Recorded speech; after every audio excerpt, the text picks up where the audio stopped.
हम लोग देख रहे थे इम्पॉसिबिलिटी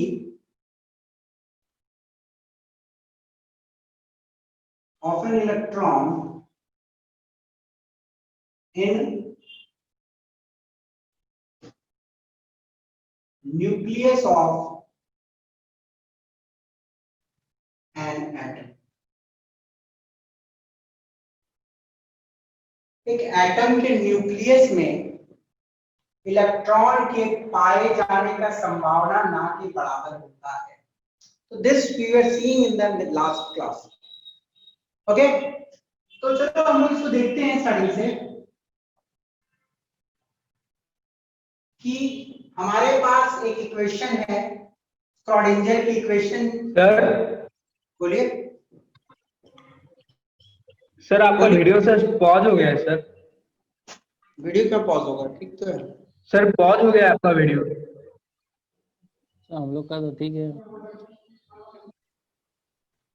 सबके पास मेरी वीडियो जा रही है कि नहीं जा रही है? आ रहा है सर, सही है वीडियो। अरे सर आ रही है ना? ठीक है। तो हमारे पास एक हाइसेनबर्ग की इक्वेशन है। It's delta x dot m del v is greater than equal to h by 4 pi. आप लोगों को ये इक्वेशन याद है कि नहीं याद है? आना यस याद है sir. Sir. Okay, very good. चलिए, तो हमारी डिस्कशन हो रही थी हाइसेनबर्ग की इक्वेशन के बारे में, जो बोलता है एरोडिक पोजीशन, मास और दिस इज वेलोसिटी में error should be greater than equal to h by 4 pi. अब इस इक्वेशन से हम प्रूव करेंगे कि इलेक्ट्रॉन न्यूक्लियस के अंदर में नहीं मिल सकता। कैसे? चलो देखते हैं।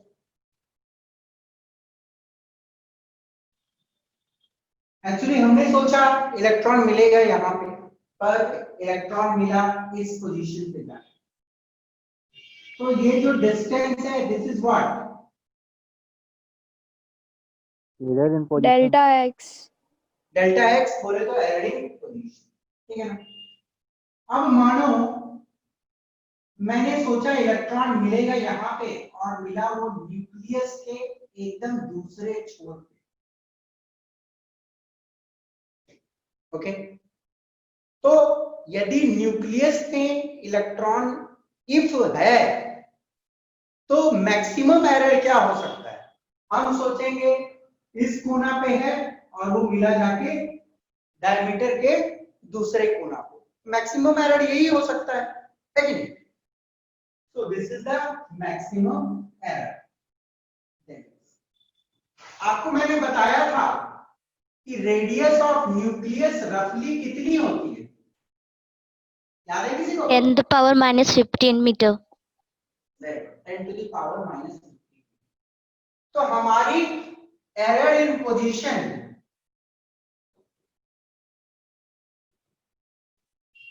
बोले तो डेल्टा एक्स क्या होगा? 2 इंटू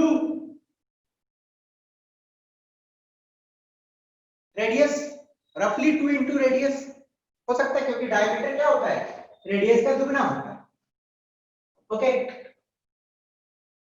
अब क्या मैं इस वैल्यू को ऐसे लिख सकता हूं?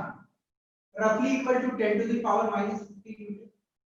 बेटा 2 into 10 to the power minus 15 मतलब 0.00002, या आप 0.00001 लिखो, कोई फर्क पड़ता है क्या? कोई फर्क नहीं पड़ता। लिख सकते हैं कि नहीं लिख सकते? लिख सकते हैं सर। लिख सकते हैं। इतनी छोटी वैल्यू को मैं इतना तो मान ही सकता, 0.002 0.001, एक ही बात। रफली लिख सकते हैं, एरर इन पोजीशन आ गई ये वाली। अब हम लोग इसको क्या करते हैं, इस इक्वेशन में डालते हैं। ओके, तो एरर इन पोजीशन है 10 to the power minus 15। Okay, mass electron का होता है 9.1 into 10 to the power minus 31। Okay, mass of electron ही करेंगे क्योंकि इलेक्ट्रॉन के बारे में देख रहे हैं। इनटू एरर इन वेलोसिटी हम निकालते हैं greater than equal to. Okay, अब इसको इधर रखो, सारे वैल्यूज को आप उधर भेजो, h की जगह में लिखो 6.626 into 10 to the power minus 34 joule second divided by 4 into 3.142 into 10 to the power minus 15 into 9.1 into 10 to the power minus 32। आप इन सब वैल्यू को यदि सॉल्व करते हो, आप यदि इन सब को सॉल्व करते हो तो आपकी एरर इन वेलोसिटी आती है 5.79 into 10 to the power 10 metre पर सेकंड। मतलब यदि इलेक्ट्रॉन न्यूक्लियस जैसे छोटे जगह पे है तो उसकी एरर इन वेलोसिटी होगी इतनी। अब इस एरर को आप समझ रहे हो, एक्चुअली लाइट की जो स्पीड होती है 3 into 10 to the power 8 metre पर सेकंड। आप यदि इस पोर्शन को इग्नोर भी कर दो फिर भी ये वाला 100 गुना ज्यादा है, 100 टाइम्स हायर है स्पीड ऑफ लाइट से। मतलब बोलने का क्या है कि आपने ये पढ़ा हुआ है कि या ना पढ़ा है तो ये जान लो, कोई भी चीज की वेलोसिटी लाइट के स्पीड के बराबर तो हो ही नहीं सकती, तो उसकी 100 टाइम्स कहां से होगी। ये आइंस्टाइन ने प्रूव किया था कि कोई भी चीज की वेलोसिटी लाइट के वेलोसिटी के बराबर नहीं हो सकती। तो 100 टाइम्स कैसे एरर हो सकता है। बोलने का मतलब न्यूक्लियस तो एक बहुत छोटा सा जगह है कि नहीं, तो छोटा सा जगह मतलब क्या होता है, एरर। हाइसेनबर्ग ने बताया था कि छोटा सा जगह में आप नहीं खोज सकते हो, मतलब इतना कम छोटा सा एरर में इलेक्ट्रॉन को नहीं आप लोकेट कर सकते हो। फिर भी यदि न्यूक्लियस जैसे छोटे से जगह में हम इलेक्ट्रॉन को लोकेट करें, मान लें कि इलेक्ट्रॉन इतने छोटे से जगह में है तो उसकी एरर इन वेलोसिटी होगी 100 गुना लाइट से ज्यादा। तो सिंपल सी बात है कि 100 गुना लाइट से ज्यादा एरर कहां से हो, कोई नहीं। तो इलेक्ट्रॉन न्यूक्लियस के अंदर में कभी भी पाया नहीं जा सकता। ओके, तो इम्पॉसिबल इलेक्ट्रॉन न्यूक्लियस के अंदर में रहेगा, यदि रहेगा तो उसकी एरर इन वेलोसिटी इतनी रहेगी। सो ये एक सिंपल सी डेरिवेशन थी जिससे हमें पता चलता है कि इलेक्ट्रॉन यदि न्यूक्लियस के अंदर रहेगा तो इतनी बड़ी प्रॉब्लम आएगी, इतना वेलोसिटी कहां से आएगी, पॉसिबिलिटी नहीं।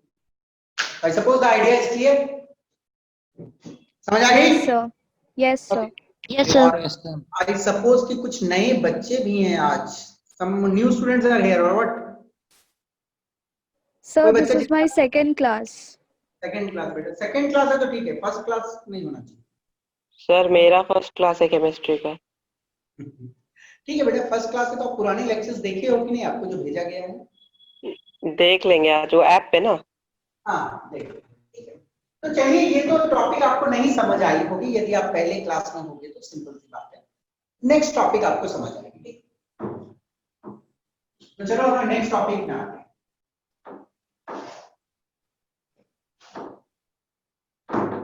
ध्यान से देखिएगा सब बच्चे, क्योंकि कोई भी बच्चा स्टार्टिंग से बहुत कम बच्चे हैं शायद, तो मेरी बात को सुनना ध्यान से।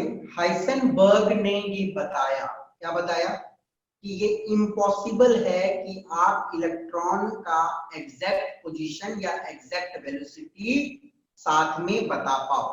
आप इलेक्ट्रॉन का एग्जैक्ट पोजीशन या एग्जैक्ट वेलोसिटी साथ में नहीं बता सकते हो, ये हाइसेनबर्ग ने बोला।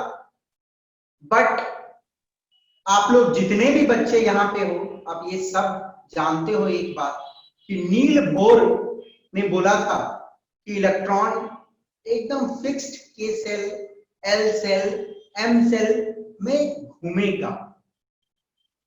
नील बोर ने बात किया था डेफिनेट पाथ, कि इलेक्ट्रॉन का डेफिनेट पाथ होता है न्यूक्लियस के चारों तरफ। जैसे इलेक्ट्रॉन के सेल में घूमेगा तो ये फिक्स पाथ है, एल सेल में घूमेगा, एम सेल में घूमेगा। तो हाइसेनबर्ग ने साफ शब्दों में बोल दिया कि कोई फिक्स्ड पाथ में इलेक्ट्रॉन नहीं घूम सकता है। ओके, तो एक्चुअली नील बोर को ये जो कॉन्सेप्ट आया था कि फिक्स्ड पाथ हो सकता है, वो कहां से आया था वो हम लोग देखते हैं। टॉपिक थोड़ी सी टफ है, आराम से ध्यान दोगे समझ आएगी। The topic is atomic spectra. अब एटॉमिक स्पेक्ट्रा क्या होती है बिल्कुल आपको अभी नहीं समझ आएगा, जब टॉपिक पढ़ेंगे तभी समझ आएगा। एटॉमिक स्पेक्ट्रा समझने से पहले कुछ वर्ड्स सुनो। There is one word known as quantized. Quantized का मतलब क्या होता है? Sir fix. The restriction of any property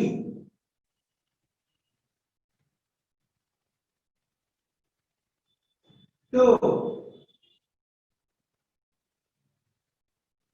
discrete values is known as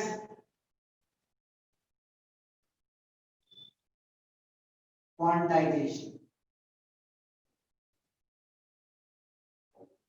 देखो आप लोग जूनियर क्लासेस में नील बोर के बारे में जितना पढ़ते हो वो बहुत सिंपल है, ओके। अब थोड़ी सी कॉम्प्लेक्स क्वेश्चंस आते हैं नील बोर्ड से, उसको हमें देखना है। तो पहले समझो, the restriction of any property to discrete का मतलब होता है फिक्स्ड। यदि आप रेस्ट्रिक्ट करते हो कोई भी प्रॉपर्टी को कि वो कुछ फिक्स्ड वैल्यूज ही पकड़ सकता है, तो हम बोलेंगे कि वो प्रॉपर्टी की क्वांटाइजेशन हुई है, ओके। यदि हम रेस्ट्रिक्ट करते हैं कि कोई प्रॉपर्टी कुछ पर्टिकुलर वैल्यूज ही ले सकता है, तो इसका मतलब हम बोलेंगे कि वो प्रॉपर्टी क्वांटाइज्ड है, ओके। इसको समझो एक ऐसे कंडीशन से, सपोज करो आप एक प्लेग्राउंड में खड़े हो, ठीक है ना, एक प्लेग्राउंड में खड़े हो और ये 100 मीटर का एक वन ऑफ जीरो पोजीशन पे 100 मीटर का ये एक लेन है। आपको आपके टीचर ने बोला कि आप मेजरिंग टेप से नाप के 10 मीटर पे खड़ा हो, तो ऑब्वियसली आप 10 मीटर नाप सकते हो और 10 मीटर नाप के 10 मीटर पे खड़े हो। आपको बोला 20 मीटर पे, तो आप 20 मीटर पे भी जा सकते हो। आपको बोलेगा 30 मीटर पे, आप 30 मीटर पे भी जा सकते हो। आपको बोलेगा 50.7 मीटर पे खड़े हो जाओ, तो वहां पे भी नाप के खड़े हो जा सकते हो। तो मतलब 0 और 100 के बीच में किसी भी पॉइंट पे या किसी भी वैल्यू पे आप खड़े हो सकते हो। मतलब यहाँ पे कोई रेस्ट्रिक्शन नहीं है, आप कोई भी वैल्यू ले सकते हो फ्रॉम 0 to 100, ओके। बट समझो एक पल के लिए देयर इज अ लैडर, एक सीढ़ी है और हर एक सीढ़ी 1 मीटर का, हर एक सीढ़ी is 1 metre.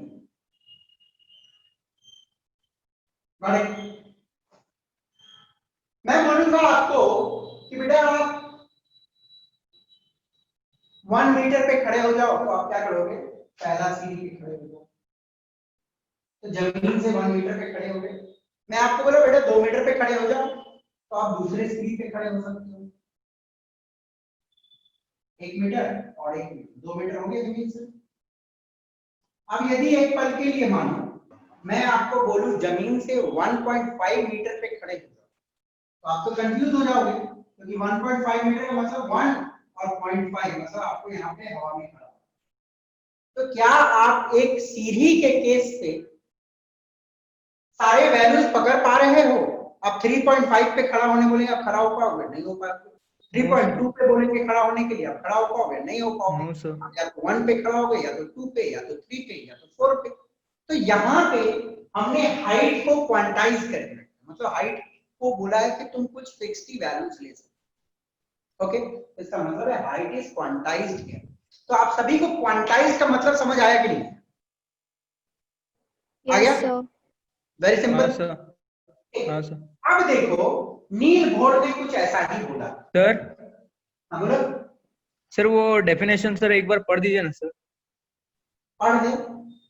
The restriction of any property to discrete values is known as quantization. मतलब किसी भी प्रॉपर्टी को हम रेस्ट्रिक्ट करें कि वो कुछ पर्टिकुलर वैल्यूज ही ले सकता है, तो हम बोलेंगे वो प्रॉपर्टी क्वांटाइज्ड है।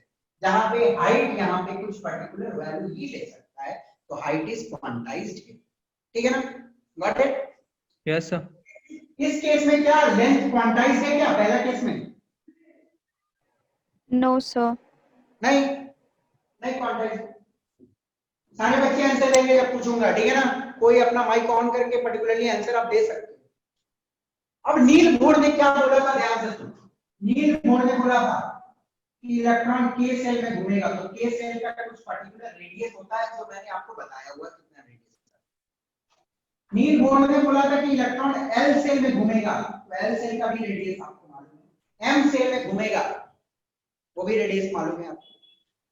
और आपको ये भी मालूम है कि इलेक्ट्रॉन के सेल और एल सेल के बीच में क्या घूम सकता है? No sir. No sir. No, sir. No, sir. इसका मतलब मैंने रेडियस को क्वांटाइज करके रखा है कि इलेक्ट्रॉन या तो यहाँ घूमो, ए में सर। हाँ सर, नहीं तो सर एल में। यहाँ घूमो, या तो इस पॉइंट पे घूमो, इस बीच में नहीं घूम सकते। Yes sir. समझ गए? तो हाँ सर। नील बोर्ड के केस में जो रेडियस थी वो कुछ फिक्स्ड वैल्यूज ले सकता था, एनर्जी की भी फिक्स्ड वैल्यूज थी, वेलोसिटी की भी कुछ फिक्स्ड वैल्यूज थी। तो उसकी जो उसको प्रेरणा मिली या इंस्पिरेशन मिली फ्रॉम एटॉमिक स्पेक्ट्रम, ठीक है ना? एटॉमिक स्पेक्ट्रम बोलो या स्पेक्ट्रा बोलो, एक ही चीज। ओके, तो पहले हम लोग समझते हैं कि स्पेक्ट्रम होता क्या है। बहुत सिंपल, आप लोगों ने ये जूनियर क्लासेस में पढ़ा है कि व्हाइट लाइट को यदि आप प्रिज्म के थ्रू पार करोगे तो कितने कलर्स में पड़ता है? Sir 7 colours. 7 Seven, sir. Vibgyor. VIBGYOR. VIBGYOR में पड़ता है। और यदि हम उसको एक फोटोग्राफिक फिल्म पे कैप्चर करें सेपरेटेड वेवलेंथ को, है ना, एक व्हाइट लाइट को मैं प्रिज्म के थ्रू पार कर दूंगा, 7 वेवलेंथ में बढ़ जाएगी। और यदि एक फोटोग्राफिक फिल्म पे कैप्चर करें तो ऐसे ऐसे violet, indigo, blue, green, yellow, orange, red portions हमें मिलेंगे एक फोटोग्राफिक फिल्म, है ना? Yes sir. This is called spectrum. इसी को हम लोग बोलते हैं स्पेक्ट्रम। हाँ सर। तो वो जो लाइंस गिरे उसी को सर स्पेक्ट्रम बोले ना। रेनबो जो होता है, रेनबो में भी व्हाइट लाइट 7 कलर्स में बटे रहते हैं और सब एक दूसरे में अटैच रहते हैं, है ना? वायलेट स्टेक है, वायलेट के बाद इंडिगो, फिर blue, green, yellow, orange, red ऐसे। ओके, तो ये ठीक है, ऑरेंज, तो व्हाइट लाइट में 7 कलर्स रहते हैं। अब स्पेक्ट्रम जो होती है बेसिकली बेटा 2 टाइप की होती है, ये आपको जाननी चाहिए। वन पहली नेचर के हिसाब से होती है और तीसरी ऑरिजिन के हिसाब से। तो नेचर के हिसाब से हम 2 पढ़ते हैं, वन इज कॉन्टिन्यूअस एंड दूसरा इज डिस्क्रीट। डिसकंटिन्यूअस। ओके, एक मिनट।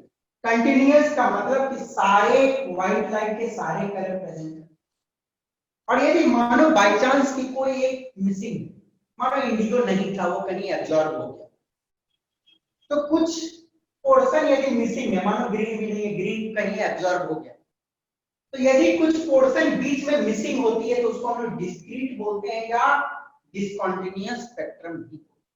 Okay, discrete. तो डिस्क्रीट का मतलब आप समझ गए, कुछ पोर्शन मिसिंग है तो डिस्क्रीट स्पेक्ट्रम, और सारे प्रेजेंट है तो कंटीन्यूअस स्पेक्ट्रम। ओके, अब ऑरिजिन के हिसाब से भी हम लोग 2 तरीके से स्टडी करते हैं, one is absorption spectrum and other is emission spectrum.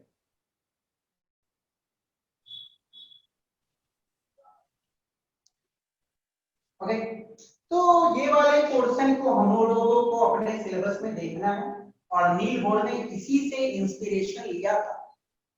Okay, तो चलो एब्जॉर्प्शन स्पेक्ट्रम और एमिशन स्पेक्ट्रम क्या होते हैं वो हम लोग पहले देखते हैं। ओके, आप इसको पहले एक नोट डाउन कर लो सिंपल से, फिर हम लोग यस सर, हो गया। सबने नोट कर लिया सबने? और जो न्यू बच्चे हैं बेटा, बहुत सिंपल है, ये एक नई टॉपिक मैंने स्टार्ट किया जानबूझ के कि आप लोग समझ सकते हो यहां से।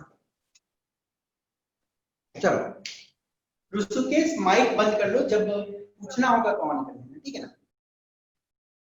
तो सबने आई सपोज लिख लिया होगा, यदि नहीं लिखा तो स्क्रीनशॉट ले लो मोबाइल पे, ताकि आप बाद में नोट्स बना लो।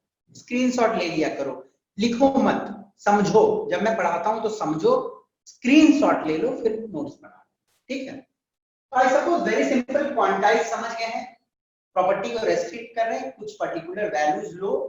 जैसे ने नील बोर ने रेस्ट्रिक्ट किया था एटम के केस में, इलेक्ट्रॉन की कुछ फिक्स्ड प्रॉपर्टीज होते हैं कि फिक्स्ड रेडियस पे घूमेगा, फिक्स्ड वेलोसिटी, ओके। फिर उसको प्रेरणा जो मिला था, इंस्पिरेशन मिला था स्पेक्ट्रम से, जिसको क्लोजली स्टडी किया। स्पेक्ट्रम क्या होती है, बहुत इजी, आप समझ चुके होंगे। अब हम लोग एटॉमिक स्पेक्ट्रम क्या होती है वो हम लोग देखेंगे और एक समझेंगे, बार समझा दीजिए ना फिर से। और फिर समझेंगे with the help of absorption spectrum and emission spectrum, ठीक है। क्या बोल रहे, बोलो। सर, एक बार समझाने बोले सर फिर से। इसको समझाएं। यस सर, शॉर्ट में। ओके, शॉर्ट में बता देते हैं। हम लोग टॉपिक पढ़ने वाले हैं एटॉमिक स्पेक्ट्रम, ठीक है। और उसमें एक शब्द देखिए, क्वांटाइज्ड। क्वांटाइज्ड का मतलब होता है कि हम रेस्ट्रिक्ट करेंगे कि कोई प्रॉपर्टी सारे वैल्यूज ना ले, वो कुछ ही वैल्यूज ले, ओके। गॉट इट, खत्म। अब स्पेक्ट्रम, इस टॉपिक में एक वर्ड है स्पेक्ट्रम, उसको हम लोग पहले समझें। स्पेक्ट्रम दो प्रकार की होती है, एक नेचर और ऑरिजिन। नेचर के हिसाब से कंटिन्यूअस और डिस्क्रीट। कंटिन्यूअस मतलब violet, indigo, blue, green, yellow, orange, red सारे रहेंगे साथ। डिस्क्रीट में मतलब कुछ मिसिंग होता है, डिस्क्रीट। ऑरिजिन के हिसाब से दो होते हैं, एब्जॉर्प्शन स्पेक्ट्रम और एमिशन स्पेक्ट्रम। यही हमें पढ़ना है इन डेप्थ, एब्जॉर्प्शन स्पेक्ट्रम और एमिशन स्पेक्ट्रम क्या होता है, और इससे हमें क्लियर एक्सप्लेनेशन मिलेगा atomic spectrum. Got it, understood? Yes sir. चलिए, शाहिद अख्तर गायब हो गए थे क्या? सर फोन ऑफ हो गया था सर। मेरा फोन ऑफ हो गया था जब पढ़ाई करने आया, चार्ज रखो ऊपर से। सर बैकअप में था सर। चलो ठीक है, चलो अब समझिएगा कहानी यहाँ पे, ओके। The story next. देखो बेटा, हाँ, यदि एकदम बीच में घुसोगे तो थोड़ा तो प्रॉब्लम होता ही है, इसलिए पुराने लेक्चर आप लोगों से रिक्वेस्ट है कि सारे देख, ताकि आप आराम से चीजों को समझ पाओ। तो सबसे पहले हम लोग एटॉमिक स्पेक्ट्रम टॉपिक में आते हैं कि एमिशन स्पेक्ट्रम क्या होता है। पहले हम लोग एमिशन स्पेक्ट्रम समझेंगे ये क्या होता है, ओके। देखो, इसकी डेफिनेशन को बाद में देखना, पहले चीज समझो क्या है। सपोज करो कि ये आपका के सेल है। के सेल, आप एक बात जान लो कि जैसे ही जो के सेल होती है उसकी एनर्जी सबसे कम होती है। एल सेल की एनर्जी ज्यादा होती है, एम सेल की एनर्जी ज्यादा होती है, और बाहर जैसे ही जाओगे एन सेल की एनर्जी ज्यादा होती है, ठीक है ना। पहली सेल की एनर्जी सबसे कम है, ओके। आप सपोज करो कोई एक एनर्जी लेवल है E1 और एक दूसरा एनर्जी लेवल है E2, ओके। तो लोअर एनर्जी लेवल को हम लोग बोले E1 और हायर एनर्जी लेवल को बोले हम लोग E2, ओके।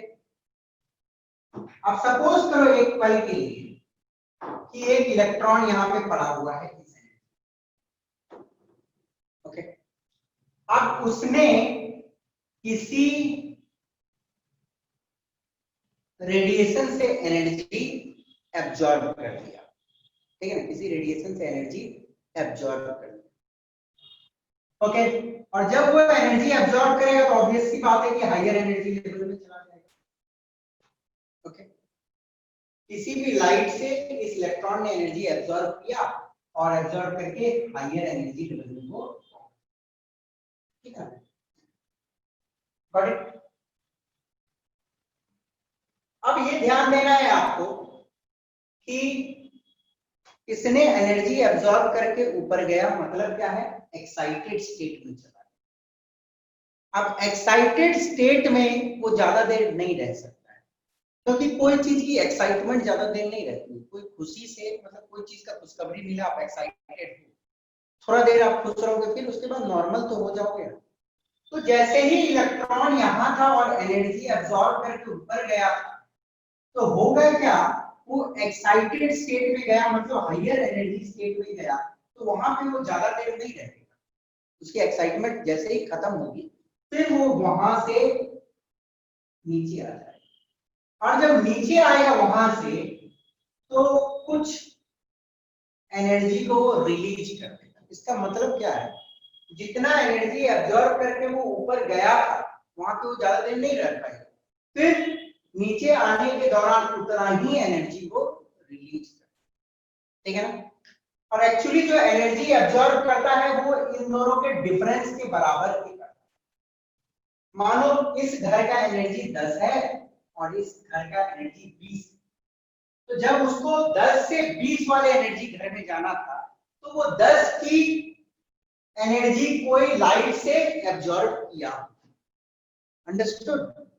और जब वो नीचे आया होगा तो कितना रिलीज किया होगा, E2 minus E1. जितना एब्जॉर्ब किया था उतना ही रिलीज किया होगा। Got it, understood. Very simple में समझ लो कि एक इलेक्ट्रॉन है अपने ग्राउंड स्टेट में, मतलब सबसे सामने है न्यूक्लियस का, ओके, पहले सेल में, उसको मैंने बोला ग्राउंड स्टेट। एनर्जी एब्जॉर्ब किया तो कोई दूसरे हायर एनर्जी में चला गया, हायर एनर्जी में ज्यादा देर नहीं टिक पाएगा, फिर वहां से वो ड्रॉप होके नीचे आता है। और जब नीचे आता है तो जितना एब्जॉर्ब करके ऊपर गया था उतना ही वो फिर से रिलीज कर देगा, ठीक है ना। तो ये तो ऐसा नहीं होता है कि एक ही इलेक्ट्रॉन होती है, एक एटम में बहुत सारे इलेक्ट्रॉन होते हैं, तो बहुत सारे इलेक्ट्रॉन एब्जॉर्ब करके हायर एनर्जी लेवल में गया होगा, और जब नीचे आया होगा तो बहुत सारे रेडिएशन को रिलीज किया होगा, है ना। लाइट रिलीज किया होगा, मतलब बोले तो बहुत सारे रेडिएशन को रिलीज किया। okay.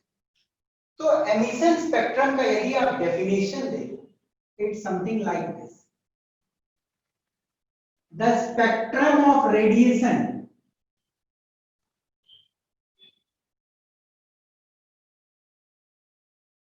emitted by a substance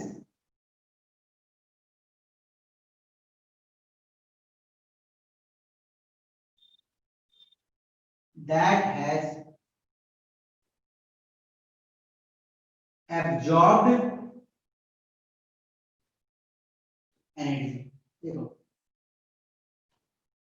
कोई एक पर्टिकुलर सब्सटेंस है, उसने एनर्जी एब्जॉर्ब कर दिया। कोई भी एक पर्टिकुलर सब्सटेंस है, एनर्जी इलेक्ट्रॉन ही एब्जॉर्ब करता है। कोई एक पर्टिकुलर सब्सटेंस है, ग्राउंड स्टेट में है, एनर्जी एब्जॉर्ब कर दिया, ओके। कोई पर्टिकुलर सब्सटेंस एनर्जी एब्जॉर्ब कर दिया, और एनर्जी एब्जॉर्ब करने के बाद वो हायर स्टेट में चल जाता है, और हायर स्टेट में जाने के बाद जब नीचे आता है तो कुछ रेडिएशन एमिट करता है। वही रेडिएशन के स्पेक्ट्रम को हम लोग बोलते हैं emission spectrum, understood, is known as emission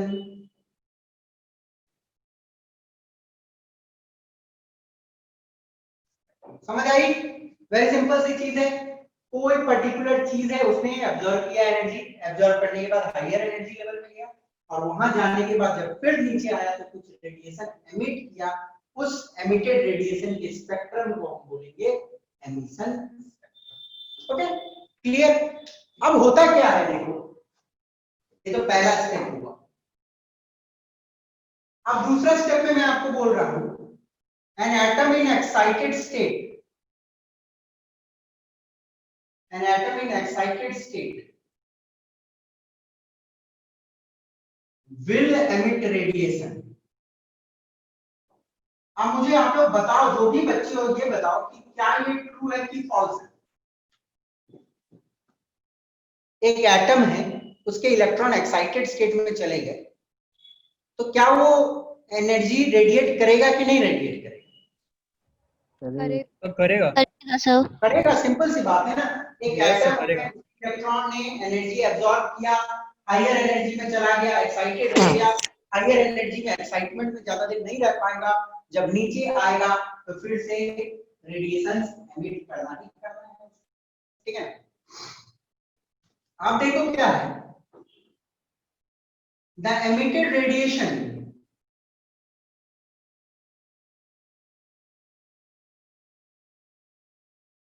can be separated by passing through a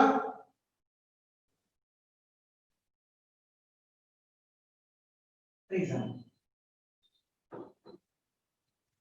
अब आपको मालूम है कि प्रिज्म क्या करता है, लाइट को वेवलेंथ के हिसाब से बांट देता है कि नहीं बांटता है? यस सर, करता है डिस्कस कर सर। देता है। बांट देता है। तो हाँ, जो सर। एमिटेड रेडिएशन निकली, मान लो एक पल के लिए कोई ये एक्साइटेड सैंपल है, ये एक एक्साइटेड सैंपल है, ठीक है ना। एक्साइटेड सैंपल मतलब इससे कुछ रेडिएशन एब्जॉर्ब कर लिया, तो जब एब्जॉर्ब किया तो थोड़ा देर बाद इससे तो रेडिएशन निकलेगा ही, क्योंकि एब्जॉर्ब करके जब इलेक्ट्रॉन इसका हायर स्टेट में गया तो फिर नीचे जब आएगा तो रेडिएशन एमिट करेगा, ये वाला रेडिएशन। अब इन रेडिएशन को यदि मैं एक प्रिज्म की ओर डायरेक्ट करता हूं, ठीक है, तो प्रिज्म डिपेंडिंग अपॉन वेवलेंथ इसको बांट देगा, ठीक है ना। और मानो ये जो सेपरेटेड है वेवलेंथ, इसको मैं एक फोटोग्राफिक फिल्म पे कैप्चर करता हूं, ये एक फोटोग्राफिक फिल्म, उस पे मैं कैप्चर करता हूं, तो सेपरेटेड वेवलेंथ के लाइंस आ जाए, है ना। एक्साइटेड सैंपल है, मतलब कुछ रेडिएशन एब्जॉर्ब किया है, एब्जॉर्ब करके हायर स्टेट में इलेक्ट्रॉन है, फिर इलेक्ट्रॉन जब नीचे आया तो रेडिएशन एमिट किया, वो रेडिएशन को प्रिज्म के ऊपर में डाले तो प्रिज्म उसको बांट दिया, जो जो वेवलेंथ थी बांट दिया, तो जो जो कलर के वेवलेंथ थे यहाँ पे ब्राइट लाइंस आपको मिल जाएंगी, ठीक है ना। तो इसी को हम बोले लाइन स्पेक्ट्रम या एटॉमिक एमिशन स्पेक्ट्रम, ओके। तो लाइन स्पेक्ट्रम या एटॉमिक, इसको डिफाइन कैसे करेंगे, इसको मैं बोला लाइन स्पेक्ट्रम। तो लाइन स्पेक्ट्रम या एटॉमिक एमिशन स्पेक्ट्रम, इसका डेफिनेशन है फोटोग्राफिक रीडिंग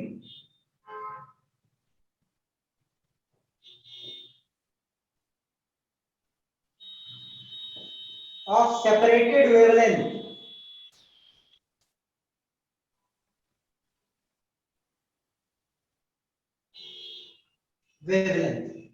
ठीक है ना। लाइन स्पेक्ट्रम या एमिशन स्पेक्ट्रम क्या है, फोटोग्राफिक रीडिंग है, फोटोग्राफिक रीडिंग है, किसकी है, separated wavelength, separated wavelength, understood. तो लाइन स्पेक्ट्रम या एटॉमिक एमिशन स्पेक्ट्रम क्या होता है आपको ये पता है, ओके। सर ये आपसे एक क्वेश्चन है, sir energy level,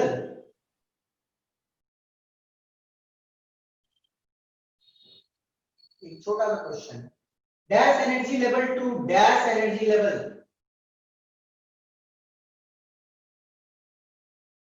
causes atomic emission, जल्दी से बताओ। Higher energy level to lower की lower to higher, lower to higher. higher to lower. Sir higher to lower होगा higher sir. To lower. Sir क्योंकि एटॉमिक जब radiation करेगा, करेगा, absorb किया वो तो अपने अंदर में रख लिया, हाँ सर, जब वो हायर से लोअर में जाएगा सर वो रेडिएट करेगा, तभी वो तो फोटोग्राफ इलेक्ट्रिक प्लेट में आएगा ना। Higher where to lower energy, ठीक है, गॉट इट। तो Yes, sir. आपको एमिशन स्पेक्ट्रम समझ आ चुकी है, सर स्पेक्ट्रम कैसे होती है, एक Sir. sample है, एनर्जी एब्जॉर्ब किया, हायर एनर्जी में गया, जब हायर में गया तो उसको रेडिएट किया, तो रेडिएट किया तो प्रिज्म में उसको बांट लिए और फोटोग्राफिक फिल्म में कैप्चर कर लिए। तो ये रीडिंग को हम बोल रहे हैं एटॉमिक एमिशन रीडिंग, ठीक है ना, जिसको हम लोग लाइन स्पेक्ट्रम भी बोल रहे हैं। और ये कैसे मिलते हैं? हायर एनर्जी से लोअर एनर्जी में। ठीक, जल्दी से इसको देख लो, नोट डाउन कर लो, मैं थोड़ा पानी पी के आया।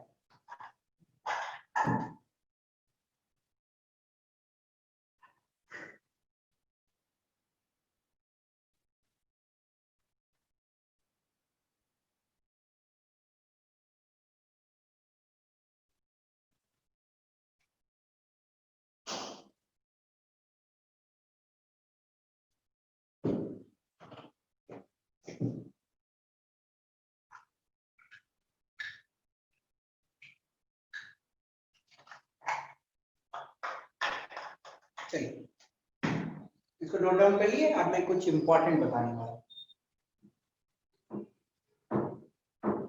देखो ये 100% मैं बोल रहा हूँ कि जो भी बच्चे आज बैठ रहे हैं या एक दो क्लास से बैठ रहे हैं उनको दिक्कत होगा, क्योंकि पूरी चैप्टर की सबसे टफ टॉपिक है और सबसे घिचपिच टॉपिक है। तो पुराने लेक्चर प्लीज एंड प्लीज देख लो, तभी मजा आएगा पढ़ने में, तब लिंक बनेगा। ओके, तो आप लोग जल्दी से पुराने लेक्चर्स को कंप्लीट कर लेना। और नील बोर के मॉडल के सारे पुराने लेक्चर्स आप लोग अपने जो भी पर्सन से कंसल्ट में हो मैनेजमेंट के, उनसे नील बोर के मॉडल के सारे लेक्चर्स मांग लेना, ठीक है।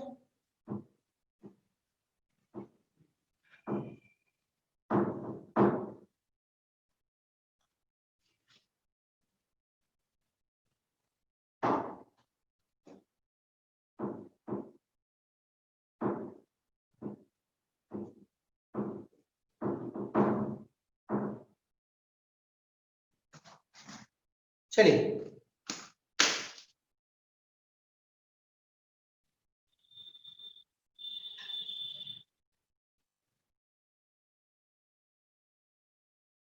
ये एक फोटोग्राफिक फिल्म है, ठीक है ना, ये एक फोटोग्राफिक फिल्म। और एक्चुअली ये फोटोग्राफिक फिल्म में बनाया हूं सोडियम एटम का। कैसा होता है देखो, सोडियम का एटम का इलेक्ट्रॉन होगा, मान लो ग्राउंड स्टेट में होगा। ओके, तो कोई भी इलेक्ट्रॉन है, अब उसने एनर्जी एब्जॉर्ब किया होगा, हायर लेवल में गया होगा, फिर नीचे आया होगा, तो कुछ रेडिएशन एमिट किया होगा, उसको प्रिज्म से पास करवाया और फिल्म पे कैप्चर किया।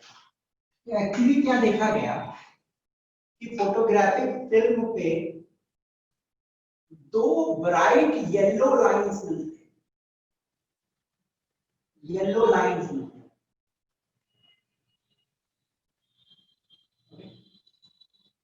और ये सारे बाकी पोर्शन ब्लैक रहेगा, पूरा काला रहेगा। Okay, this is full black.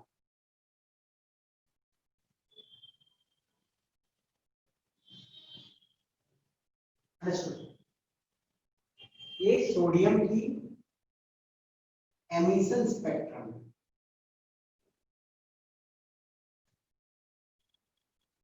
Actually बोलने का मतलब क्या है, और ये वाला मान लो सोडियम है एटम, सोडियम एक सब्सटेंस, उसने क्या किया होगा, येलो लाइट के जो दो वेवलेंथ होंगे, कोई ब्राइट येलो कोई हल्का येलो का जो दो वेवलेंथ होगा वो एब्जॉर्ब किया होगा। ओके, और एब्जॉर्ब करने के बाद हायर लेवल में चला गया होगा और फिर जब नीचे आया होगा तो उनको रिलीज कर दिया। बट तो वो दो रिलीज किया तो आपको दो वैल्यू लाइंस मिली।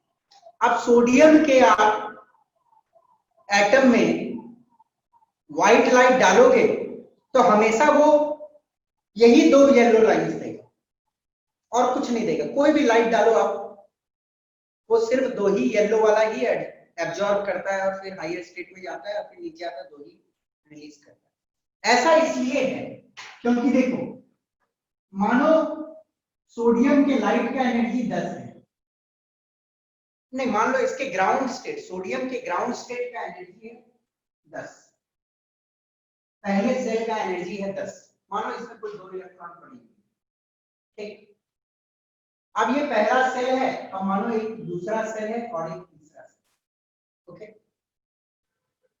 येलो लाइट जो एक आया उसमें थी एनर्जी मानो 10 की, और एक येलो लाइट आया उसकी एनर्जी थी मानो 12 की। ओके, और एनर्जी लेवल दो ही है, एक 20 है और एक 22।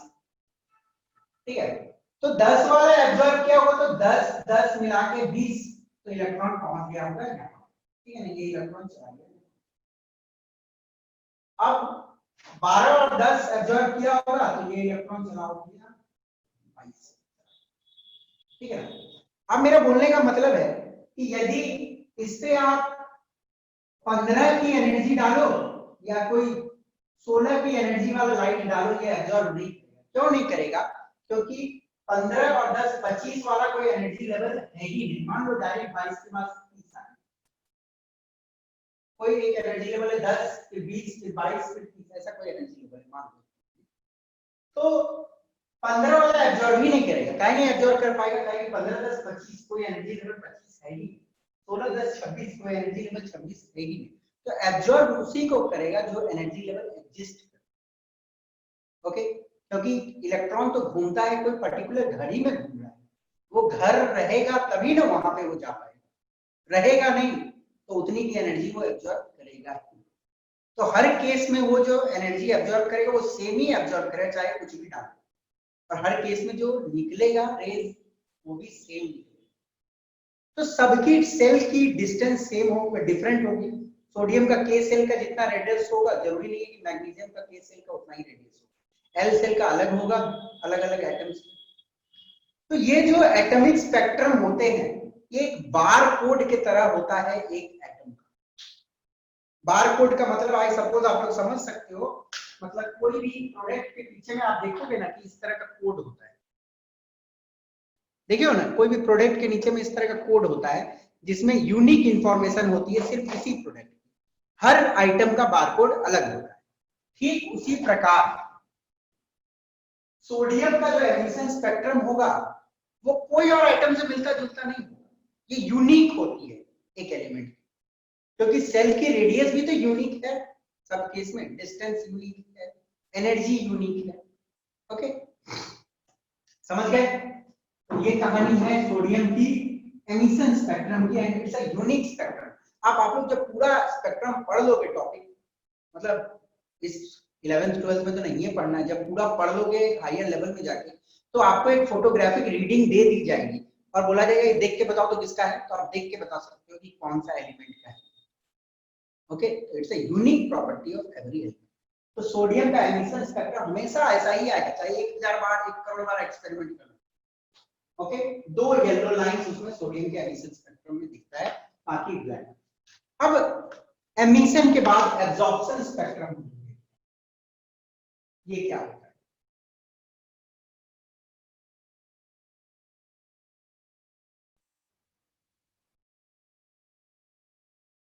ओके, इस टॉपिक को हम लोग समझने का कोशिश करते हैं। What is it? An atom in ground state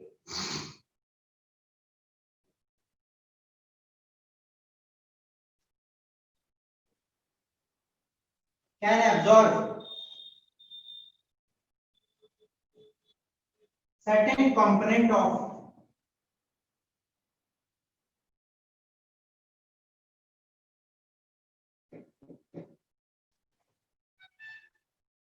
white light। एक एटम है अपने ग्राउंड स्टेट में, मतलब मिनिमम एनर्जी स्टेट में। सपोज करो एक सैंपल है, कोई भी एक सैंपल है जो ग्राउंड स्टेट में, ठीक है, मिनिमम एनर्जी स्टेट में। अब मिनिमम एनर्जी स्टेट पे है तो आप उस पे व्हाइट लाइट डालोगे तो लाइट में कुछ एनर्जी होती है। ओके, तो आप लोग पढ़ लोगे, मैं ये पढ़ाया हुआ हूँ सारा टॉपिक की व्हाइट के वायलेंट में कितनी एनर्जी, ब्लू में कितनी एनर्जी, सब बताया हुआ हूँ। ठीक है, मानो एक सैंपल है उसके ऊपर मैं एक व्हाइट लाइट डाला। ओके, एक एटम है, मतलब सैंपल है, एटम्स हैं यहाँ पे ग्राउंड स्टेट में, मिनिमम एनर्जी स्टेट में है, तो वो कुछ एब्जॉर्ब कर सकती है व्हाइट लाइट की पार्ट। अब मानो व्हाइट लाइट कितनों से मिल के बना हुआ है, कितनी चीजें इसमें? 7. 7 होती है, वायलेट 7 color. 7 होती है। अब मानो 7 में से कुछ 2 इसने एब्जॉर्ब कर लिया, 2 एब्जॉर्ब कर लिया अपने अंदर में रख लिया, तो बाकी निकलेंगे कितने? 5. 5. तो ये जो रेडिएशन निकला है इसमें 5 वेवलेंथ मिलेंगे, ठीक है। अब इसको मैं क्या करता हूं, नैरो करके प्रिज्म पे डाला। अब प्रिज्म इसको बांट देगा और एक फोटोग्राफिक फिल्म रखूंगा तो मैं मुझे डिफरेंट जोन मिल जाएंगे। ओके, डिफरेंट कलर एरिया हमें मिल जाएगा, ठीक है। यहाँ पे ये मिल गया, फिर यहाँ ये मिल गया, फिर यहाँ पे ये मिल गया, मान ये मिल गया, ठीक है।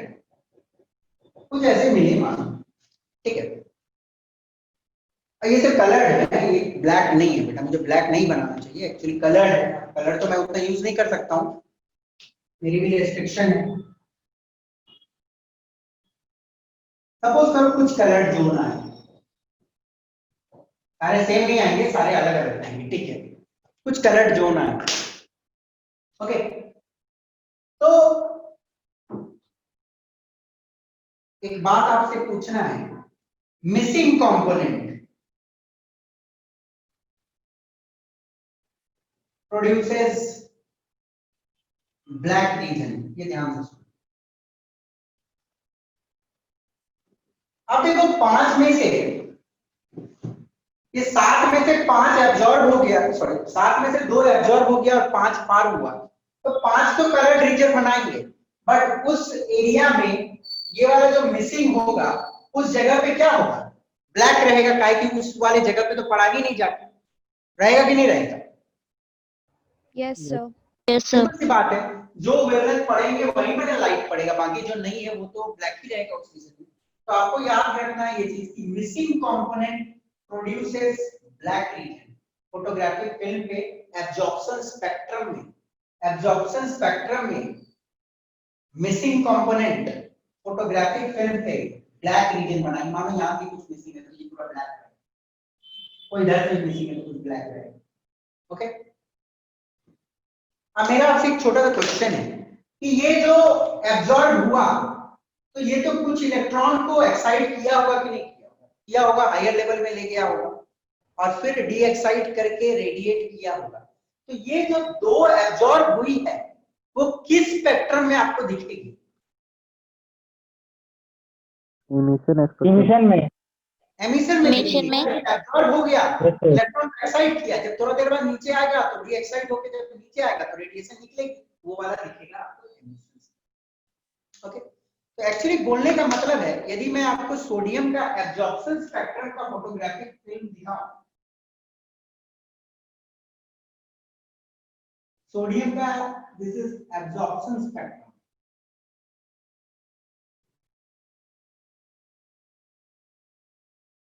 तो बेटा एक्चुअली क्या है, ये 2 लाइन एब्जॉर्प्शन स्पेक्ट्रम में किस कलर के होंगे बोलो तो?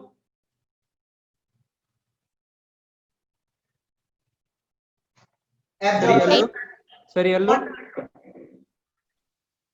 So light yellow and dark Yellow. yellow. Black sir. Sir yellow होगा ना?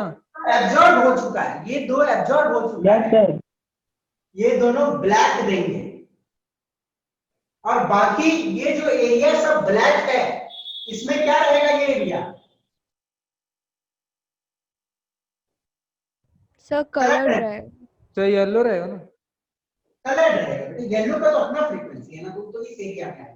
बाकी व्हाइट लाइट की वायलेट इंडिगो ब्लू ग्रीन या ब्लू ग्रीन ऑरेंज रेड होंगे, वो सब सारे अपने अपने जोन में आएंगे ना, ओके समझ गए? येलो तो एब्जॉर्ब हो गया, येलो एब्जॉर्ब हो गया, येलो वाला सोडियम एब्जॉर्ब कर लेता है। यदि सोडियम का स्पेसिफिक केस मानो तो येलो वाला एब्जॉर्ब कर लिया और एमिशन में वो आया 2 लाइन, तो येलो वाला जो एब्जॉर्ब हो गया वो यहाँ थोड़े दिखेगा, वो तो ब्लैक रहेगा, वो लाइन 2 ब्लैक लाइन दिखेगी आपको, क्योंकि वो दोनों फ्रीक्वेंसी एब्जॉर्ब हो चुकी है और बाकी सब बची हुई है, तो बाकी सब कलर रीजन बनाएंगे। ओके, अब आपको इसको देख के एक चीज समझना है कि इसका जहां पे कलर, उसका यहाँ पे ब्लैक, इसका यहाँ पे जहां पे ब्लैक, उसका इधर कलर। तो क्या मैं बोल सकता हूं emission spectrum is negative of absorption spectrum, ये बोल सकता हूं क्या मैं? Yes, sir. ठीक उल्टा है। एमिशन स्पेक्ट्रम जो होता है एब्जॉर्प्शन स्पेक्ट्रम का ठीक उल्टा है, जहां ब्लैक वहां कलर, जहां कलर वहां ब्लैक। ओके, समझ आ गई आपको? Yes, sir. तो ये थी एब्जॉर्प्शन स्पेक्ट्रम और एमिशन स्पेक्ट्रम की कहानी, जो हर एक के लिए डिफरेंट हो, हर एक एटम के लिए यूनिक हो। तो इसको जल्दी से नोट डाउन कर लो, फिर आगे बढ़ते हैं हम लोग।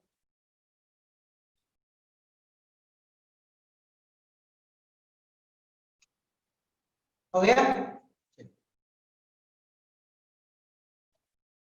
लिख लिए? Yes sir.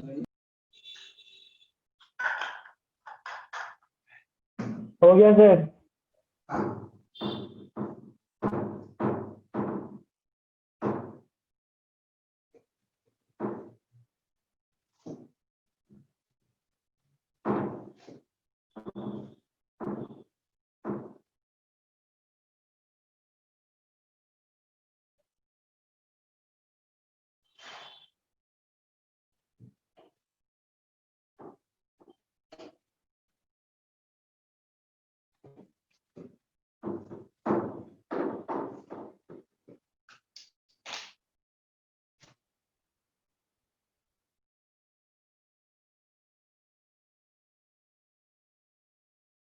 हम इसी के सब टॉपिक है actually hydrogen spectrum.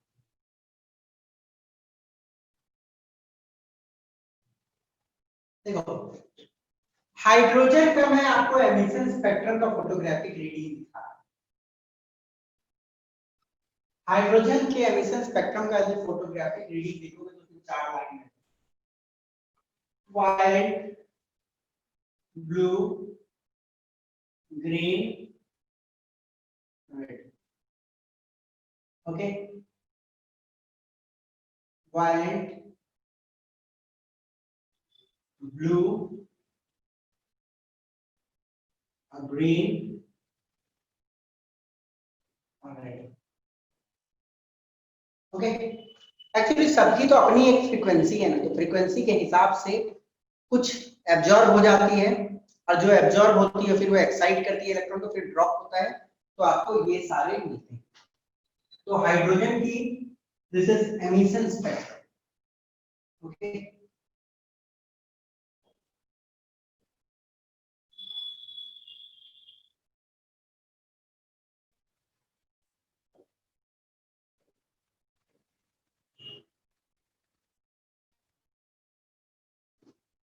Got it? Emission spectrum of hydrogen atom ये वाला है। तो बेसिकली हम लोग इसको प्रोड्यूस कैसे करते हैं ये जान लो आप। हम लोग एक ग्लास ट्यूब लेते हैं जो हाई इलेक्ट्रिक डिस्चार्ज से कनेक्टेड रहती है, इसको पॉजिटिव एंड नेगेटिव एंड से कनेक्ट कर देते हैं हाई वोल्टेज सोर्स से, और इसके अंदर में हम हाइड्रोजन गैस भरते हैं। ठीक है, हाइड्रोजन गैस भर दी। अब हम जब हाई पोटेंशियल लगाएंगे तो ऑब्वियस सी बात है कि इसकी इलेक्ट्रॉन मतलब हाई इलेक्ट्रिक डिस्चार्ज देंगे तो एनर्जी हम सप्लाई कर रहे हैं, इलेक्ट्रिकल एनर्जी सप्लाई कर रहे हैं। इलेक्ट्रिकल एनर्जी से हाइड्रोजन जो होगा उसके एटम में इलेक्ट्रॉन एक्साइट होगी, और एक्साइट होने के बाद रेडिएशन एमिट करेगा। ओके, रेडिएशन एमिट होगी, ठीक है, रेडिएशन तो पूरे से एमिट होगा।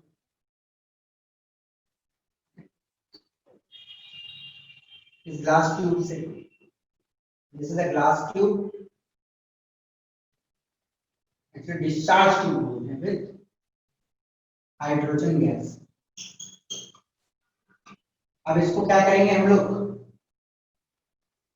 नैरो करके प्रिज्म पे डालेंगे, ओके। और फिर जब फोटोग्राफिक रीडिंग लोगे आप तो आपको 4 different line,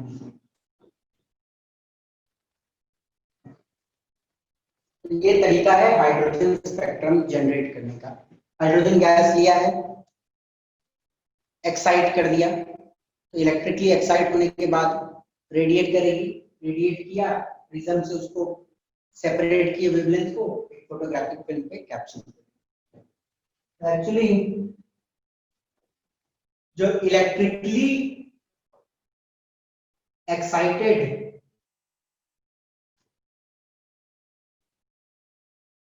hydrogen atom emits radiation, okay. फिर उस रेडिएशन को हम क्या करते हैं, narrowed through a slit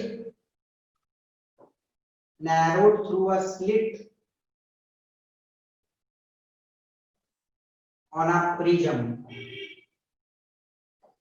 हम बीम को क्या करते हैं, थोड़ा पतला बना लेते हैं, एक स्लिट छोटा सा होल से पास करवा के और प्रिज्म के ऊपर डालते हैं। फिर separated wavelength generates line spectrum. क्या जनरेट करेगा, लाइन स्पेक्ट्रम जनरेट करेगा। और ये कंटिन्यूअस है कि डिस्क्रीट है, Discrete. डिस्क्रीट। सर डिसकंटिन्यूअस है। हाँ वही डिस्क्रीट है, मिसिंग पार्ट। तो ये हुई हाइड्रोजन स्पेक्ट्रम, ठीक है। और ये जो वेवलेंथ है ये 400 नैनोमीटर और 750 नैनोमीटर के बीच की रीडिंग का है, क्योंकि कलर्ड लाइंस तो इसी में आएंगे, ओके। कलर्ड की रेंज यही है, आप लोगों को पता है वो ये चीज। तो हाइड्रोजन स्पेक्ट्रम कैसे जनरेट होते हैं, ये हाइड्रोजन की एमिशन स्पेक्ट्रम। अच्छा बताओ तो हाइड्रोजन की एब्जॉर्प्शन स्पेक्ट्रम यदि मैं बना प्लॉट करता हूं तो ये वायलेंट, ब्लू, ग्रीन, रेड की जगह में क्या रहेगा, black. Yes sir. Black lines रहेंगे और बाकी Yes, सब sir. जगह पे क्या रहेगा, कलर रहेगा। कलर। कलर। हाँ इसमें ये सब जगह पे क्या है, बाकी सब ये सब जगह पे ब्लैक है, यहाँ पे व्हाइट। ओके, ये यूनिक प्रॉपर्टी है हर एलिमेंट की। अंडरस्टूड।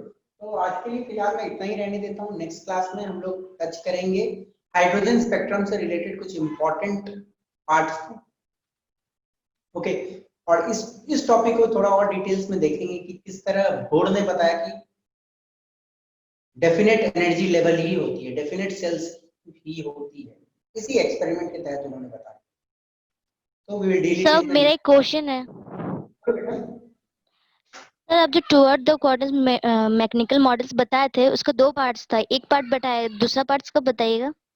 दूसरा पार्ट आप ही लोग तो आते हो, मतलब अब क्या करें, 2 स्टूडेंट पहले आते हैं, 2 स्टूडेंट बाद में आते हैं, तो इसलिए तो मुझे नो सर, आप एक्सप्लेन नहीं किए हैं। कौन सा बेटा, एक Schrodinger, minute. Quantum toward the mechanical, हाँ उसी का। क्वांटम मैकेनिकल मॉडल बताऊंगा जब आप टुवर्ड्स कंप्लीट हो जाएगा, फिर उसके बाद वो बताऊंगा। क्योंकि आपकी जो क्लास में आए थे ना, मैं ये वाला बताने वाला था, बट मैं सोचा एक नया स्टूडेंट है तो डायरेक्टली मैं ये टॉपिक पढ़ाऊंगा, बीच का टॉपिक का फंस जाऊं। क्योंकि पुराने बच्चे जो थे उसको मैं बोर का मॉडल पढ़ा रहा था, बोर के मॉडल के बाद ये वाला पढ़ाया, बट मैं डायरेक्ट पढ़ा देता ये वाला तो आप फंस जाओ, इसलिए मैं एक नया टॉपिक पिक कर दिया। तो अभी क्वांटम मैकेनिकल मॉडल का मतलब जस्ट स्टार्ट ही हुआ है, और फिर उसके बाद हम लोग स्क्रॉडिंजर वाला पार्ट में जाएंगे, वो तो बहुत इंपॉर्टेंट पार्ट, ओके। पहले बोर का पार्ट को पूरा कंप्लीट कर देते हैं, और बोर की थोड़ी रिवीजन भी करवा दिए थे आप लोगों को, तो आई होप आप समझ सकते, ठीक है ना। ये रीजन था टॉपिक को आगे पीछे करने का, समझे। क्योंकि नए स्टूडेंट बार बार एंटर कर रहे हो तो मैं बीच से पढ़ा दूं तो आप समझ ही नहीं पाओ। और आज मैं सोचो आज कुछ नए स्टूडेंट है, आज मैं क्वांटम मैकेनिकल मॉडल का दूसरा पोर्शन पढ़ा दूं तो क्या समझते, कुछ नहीं समझ आता, रीजन ये है, ठीक है। तो ये समझो पहले, अब बोर की मॉडल को हम लोग कंप्लीट करेंगे फिर चलेंगे, okay. Thank you. Thank you sir.